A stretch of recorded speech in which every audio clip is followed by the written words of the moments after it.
Bienvenidos amigos a un nuevo capítulo de Buscando a Sofía. En esta oportunidad vamos a hablar de un personaje que se dice que es uno de los personajes que actualmente influye a una mayor parte de la población, puesto que estamos hablando del pueblo chino. El pueblo chino representa un 20% de la población mundial actual. Y estamos hablando de un personaje que se considera una parte fundamental, quizás la mitad del alma de ese pueblo chino. Estamos hablando de Confucio. Y Confucio es tan importante que ha influenciado el carácter chino, sus costumbres, sus tradiciones, en fin. Para esta charla nos acompaña el día de hoy Michael Allen. Michael es docente de la Escuela Nacional de Bellas Artes de Honduras. También es instructor de Nueva Acrópolis en varias materias desde hace, no sé, unos 7 Sí, años. unos 7 años. Desde hace unos 7 años. Y Michael, ¿qué podemos decir acerca de este personaje? ¿Por qué es tan importante Confucio? Bueno, Melania, Confucio, para comenzar, es importantísimo para el pueblo chino, ¿no? O sea, el confucianismo, que es una religión desprendida de Confucio, ha sido una de las religiones que ha persistido por el paso del tiempo. Eh, Hablar de Confucio es complicado. Primero porque con estos grandes personajes de la historia, especialmente fundadores de religiones y con un gran bagaje filosófico, eh, nos tocaría dividirlo como en tres aspectos, en tres grandes aspectos. Un aspecto histórico, que es los datos que conocemos de este personaje, ¿no? Un aspecto mítico, que son estas historias que se cuentan en donde no hay mucha lógica, pero sí podemos ver muchos símbolos, muchas metáforas, y como tales debemos tratarlas de esta forma, ¿no? Y la tercera forma sería en su aspecto de las enseñanzas que nos han dejado, de la mística que han dejado a la humanidad. Con Confucio, pues comenzamos siglo VI antes de Cristo. Él nace en el 551 antes de Cristo. Eh, Su nacimiento ya está envuelto en tiene un gran aspecto mítico. Leyenda. Sí, comenzamos con la leyenda. Mm. Primero tenemos su padre, que para él poder honrar a sus ancestros, necesitaba un hijo varón para poder comenzar a hacer las ceremonias propias. En su primer matrimonio, el padre de Confucio no pudo tener el hijo varón, tuvo solo hijas mujeres. En su segundo matrimonio, lamentablemente, el hijo varón que tuvo nació con varias enfermedades y no podía cumplir los rituales que en ese momento se le encomendaban al hijo varón. Fue hasta su tercer matrimonio, cuando el padre de él tenía más de 70 años, en donde por fin pudo tener a este hijo varón que podía hacer estas ceremonias. Ya desde ahí tenemos un aspecto importante en Confucio. ¿Por qué? Porque se menciona que en el nacimiento de él, míticamente hablando, llegaron dos dragones a su cuna para que él, para cuidarlo mientras él estaba bebé. Mm. Ese es un aspecto mítico súper lindo, súper interesante, que anunciaba, según el mito, el nacimiento de un sabio, ¿no? Mm. Bueno, aquí tenemos a Confucio o Confutse, que sería el maestro Kung, y como después se le conoció, ¿no? Y tenemos ya con un inicio mítico, ¿no? Pero desde muy pequeño Confucio tuvo, ¿cómo lo podría decir? Tuvo esa espinita de querer aprender más, querer conocer más, ¿ya? Entonces, como muchos personajes de la historia que han quedado en la historia, como por ejemplo Jesús y otros muchos, que desde pequeños estaba en lugares sagrados con los sabios, ¿no? Platicando con ellos, hablando con ellos. Se cuenta que él, cuando estaba pequeño, ya hacía algunas pequeñas ceremonias con pases de manos, con algunas cosas, y los ancianos de su época decían, momento, este tipo de cosas que está haciendo este niño nos recuerdan antiguas tradiciones que nosotros teníamos que hemos olvidado. Algunas pequeñas ceremonias que hacía O sea, él. el niño les estaba recordando a los El niño le ancianos estaba las recordando a tradiciones. las tradiciones. Ese niño parecía un poco extraño, ¿no? Sí, sí, sí, sí. Entonces, como podemos ver, ya comienza un aspecto bastante interesante y mítico en el personaje. Pero también hay ciertos aspectos históricos importantes, como el hecho que él era sumamente estudioso. Apenas él nació, a los pocos años su padre fallece.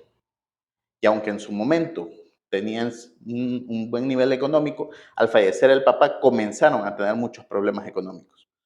Así que tuvo que trabajar Confucio desde bien joven. Mm. ¿Ya? Él nació en el estado de Lu, que fue uno de los estados. En ese momento la China estaba dividida, ¿no? Y en ese momento estaban pasando por un momento bastante turbulento, China. Entonces, él comenzó con labores públicas, ¿ya? Colaborando en varias, en la administración del Estado, pequeños trabajos, y poco a poco fue creciendo La el aprecio, la reputación. reputación, el nivel. Él logró dejar muchas cosas en orden. eh, y así poco a poco fue creciendo la importancia de Confucio desde bien joven, de bastante joven. Hay una cosa que me llama la atención y es que al principio, cuando comenzaste a presentar a Confucio, hablaste del fundador de una religión. Sin embargo, lo que estoy escuchando es a un funcionario que de alguna manera ha sabido administrar, qué sé yo, la provincia de Lu, donde él ha nacido. Por otro lado, hay mucha gente que dice que Confucio es ateo. Entonces, aquí se mezclan muchas cosas, pues, Vale, ¿verdad? aquí es en donde viene un componente importante. Confucio, después de estar en estas labores administrativas, él se embarcó en abrir su propia escuela, también en enseñar a personas, tanto para educarles como para que fueran también buenos funcionarios públicos. Mm.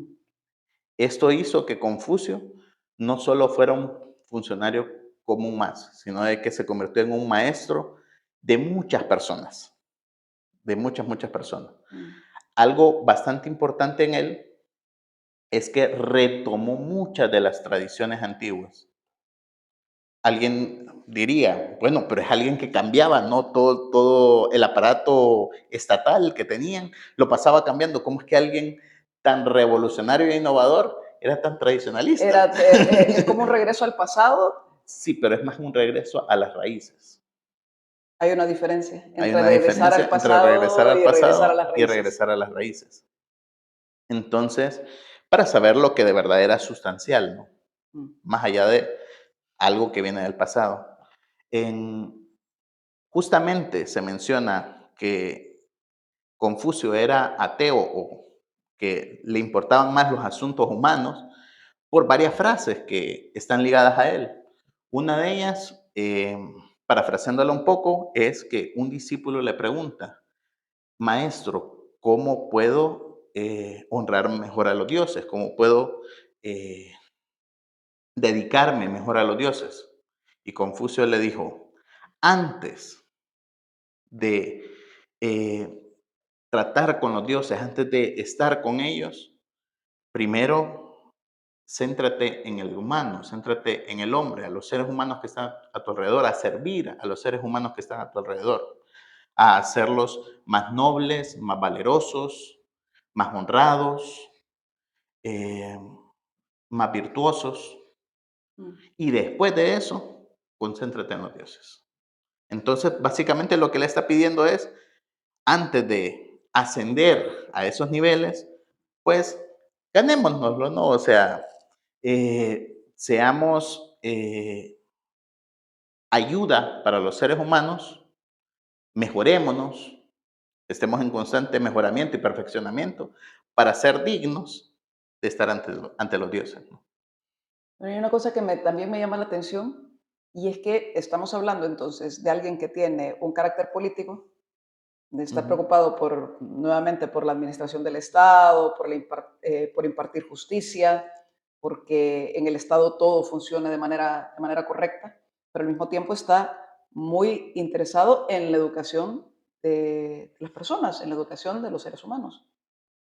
Y sin lugar a dudas creo que recuerda mucho a Platón y a la idea de el filósofo como un buen gobernante, el filósofo como digamos, bueno, Platón llegó a hablar del rey filósofo. A ver si va Confucio por el mismo lado. Sí, la verdad es que Confucio tiene bastantes similitudes con el Platón griego, salvando la temporalidad y el lugar, ¿no? Pero El la lugar ver más que todo. el lugar más que todo, porque son casi contemporáneos. Eh, pero sí podemos tener algo importante con Confucio, ya que lo acaba de decir.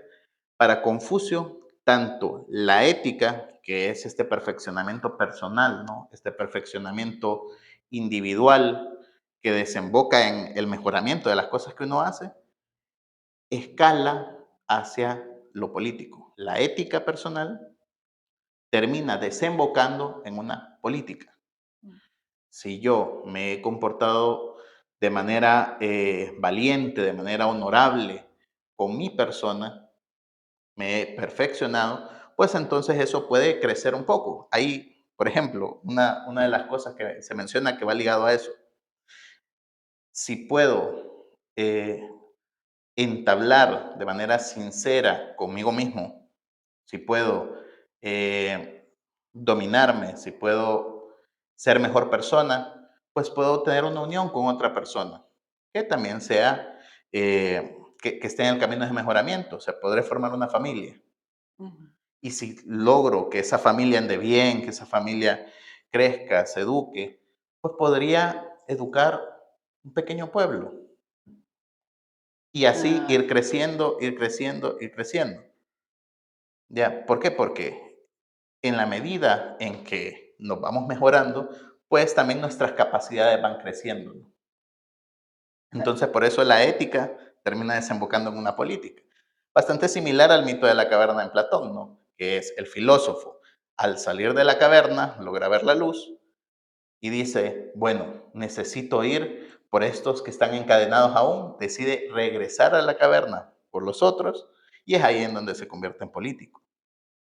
de acuerdo.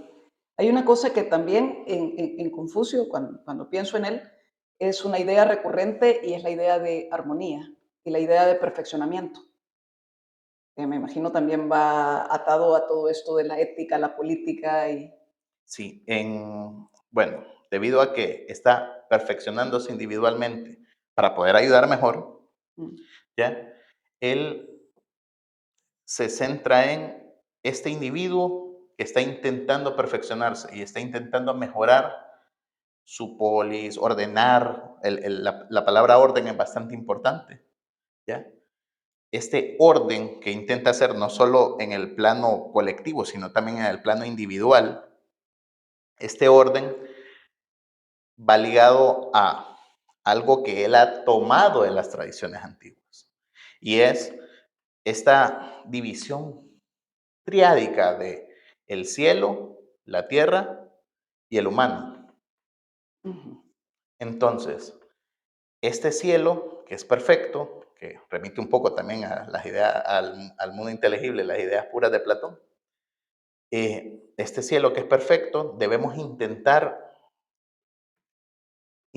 emularlo en la tierra, ¿no? Debemos intentar ese orden celeste, aterrizarlo en la tierra y hacer que se manifieste aquí. El ser humano debe armonizarse para lograr eso. Ya.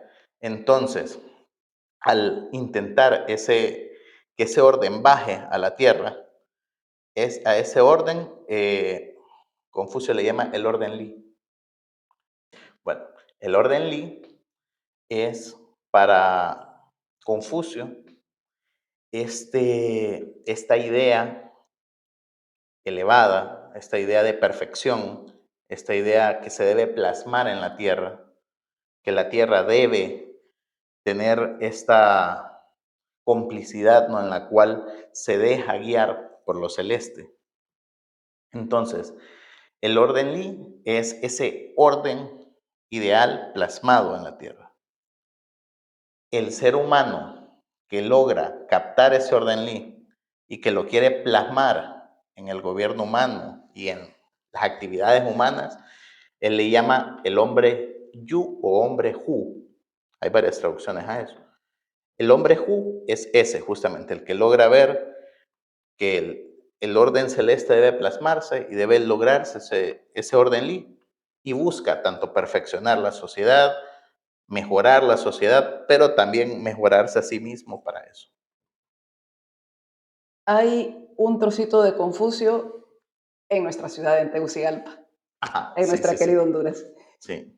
Y esa estatua de Confucio, que está en el Picacho, tiene al lado un trozo de, me imagino, algo de ese orden Li, porque está descrito de una forma muy, muy hermosa. Sí, justamente de lo que nos habla ahí es de la armonía, de la armonía.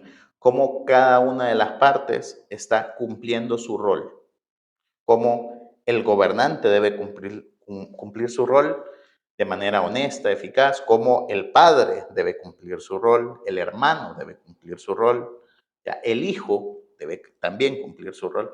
Y es importante, en Confucio es bastante importante los roles que estamos jugando. O sea, el rol que jugamos como esposos, como hijos, ¿ya? Y cumplir bien todos esos papeles. ¿Por qué? Porque a la larga eso es lo que termina generando la armonía.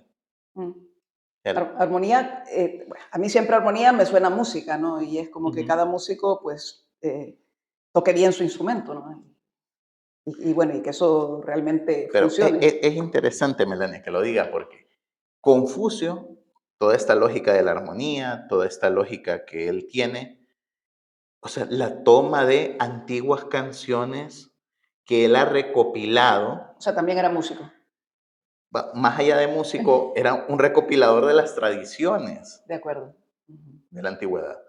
Y muchas de las canciones, él pues, encontró miles de canciones, y canciones, poemas, muchas otras cosas. Pero él recopiló una cantidad y dijo, estas no solo son canciones cualquiera o poemas cualquiera, sino que pueden servir para la educación de la gente. Y también empezó a transmitirlas, ¿no? A pasarlas. Tiene en realidad varios libros, Confucio, que nos hablan de las antiguas tradiciones y cómo ellas nos pueden seguir ayudando. Y si eran antiguas en la época de Confucio, ahora resultan, pero sumamente antiguas. ¿Nos podrán seguir ayudando? Sí, claro, porque seguimos siendo humanos. Somos los mismos seres humanos.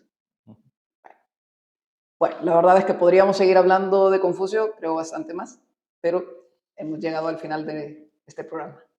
De tal manera, amigos, nuevamente, si quieren saber un poco más de Confucio, si quieren saber un poco más los temas que tratamos en Buscando a Sofía, pues acérquense a las sedes de nuestra asociación en Honduras, en Tegucigalpa, estamos en La Florencia, en Los Castaños también, estamos en San Pedro Sula, en la Colonia Trejo y estamos en Comayagua, muy cerca del centro. Muchas gracias, Michael. Muchas gracias, amigos.